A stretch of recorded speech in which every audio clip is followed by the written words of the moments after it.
ხელფასიც ჩაირიცხა, მთელი 2000 ლარი ჩვენს განკარგულებაშია და როგორც ყოველთვის, კარგია, ძალიან კარგია.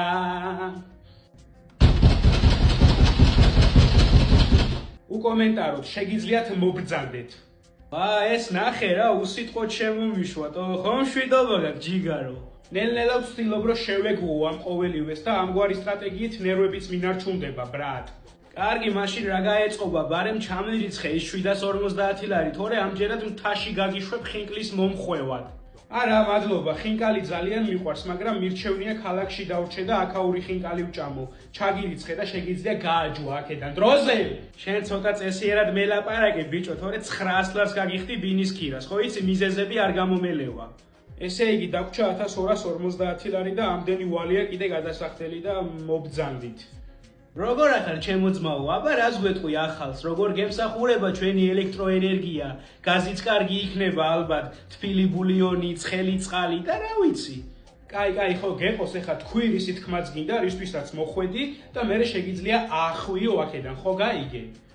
დავიწყოთ, დენი 50 ლარი, გაზი 240 ლარი, წყალი 15, ლიფტი 12, ინტერნეტი და ტელევიზია 85 ლარი და არსებობის 3 ლარიც.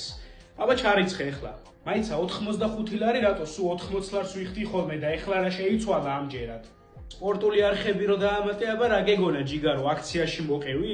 აქციები დამთავრდა, ბრატ, ახალმა წელმა ჩაიარა, მოვიდა 2025, ხო გაიგე? კარგი, ხო, აი ჩაგირიცხე, ხა მიტრიალდი და წავიდა. აბა შეხვედრამდის ნიკუშა ძმაო.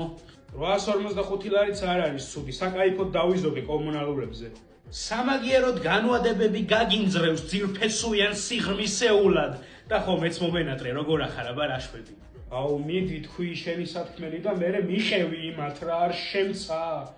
ტელევიზორი რომელიც სულ ნანას გიმღერის ყოველ საღამოს ითხოვს 250 ლარს, ხოლო ლეპტოპი რომელიც გამოტანიდან 2 თვეში ყლეზე დაიკიდე და ტყუილად მტვერში ბანაობს, მოითხოვს 150 ლარს. ჯერ ეს ერთი თვალებში ნუ მიყურებ, კომპლექსი მაქვს და არ სიამოვნებს. და მერე მეორე, აი ჩაგირიცხე და შეგიძლია წახვიდე. აი ხო, დაბლა ვიყურები, აღარ შემოგხედავ, აბა შეხვედრამდე ჯიგარო. 445 ლარი დაგვრჩა, ეხლა პატარა ვალები გავისტუმროთ, ესე იგი 100 ლარი იმყლეს, 75 ლარი ჩვენ ძმას და მეგობარს, 2 თვე არის უკვე მელოდება და ცოდვა, ბარემ ჩაურიცხავ და დაახლოებით 170 ლარი უნიტაზის ხელოსანს, იმიტომ რომ დამიაპდეიტა წინა კვირაში და ფული არ მქონდა თან. დაგვრჩა უკანასკნელი 100 ლარი და ამ თვეში მაინც შევჭამ შაურმას. გავსტარტავ ჩემს საჭმლის აპლიკაციას.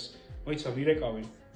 ალო, რა ქენი, აიღე ხელფასი? თუ დედა მოუთხანი როგორც ყოველთვის ტრადიციულად.